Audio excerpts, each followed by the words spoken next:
నిర్ణయాలు తీసుకునే క్షణాన మనం సాధారణంగా ఇంకొకరి సలహా, సూచన, బుద్ధి లేదా సానుభూతి మీద ఆధారపడుతూ ఉంటాం.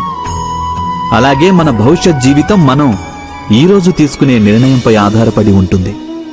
అయితే ఇక మన భవిష్యత్తు ఎవరో అన్యుల సానుభూతి, ఎవరో అన్యుల సలహాల పర్యవసానమేనా? అలాగే మానవ జీవితం ఎవరో అన్యుల బుద్ధి యొక్క పరిణామమేనా? ఈ విషయం మనం ఎప్పుడైనా ఆలోచించామా? ఇది మనందరికీ తెలిసిందే కదా. ఒకే పరిస్థితిలో వేరువేరు వ్యక్తులు వేర్వేరుగా ఆలోచిస్తుంటారు. దేవాలయంలో నిలబడ్డ భక్తుడు దానం చెయ్యాలనుకుంటాడు. కానీ ఒక దొంగ అవకాశం దొరికితే దేవుడి నగలు దొంగిలించాలి అనుకుంటాడు. మనసులో ధర్మమున్నవారు ధర్మబద్ధమైన సలహా ఇస్తారు. ఇక మనసులో అధర్మం ఉన్నవారు అధర్మ మార్గం చూపిస్తారు. ధర్మబద్ధమైన సలహా స్వీకరించినప్పుడే మనిషికి సుఖశాంతులు లభిస్తాయి.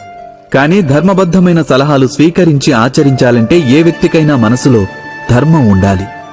అనగా ఇతరుల నుంచి సూచనలు కానీ సలహాలు కానీ స్వీకరించే ముందు మీ హృదయాలలో ధర్మాన్ని ప్రతిష్ఠించుకోవాలి. ఇది యథార్థం కాదా? మీరే ఆలోచించండి.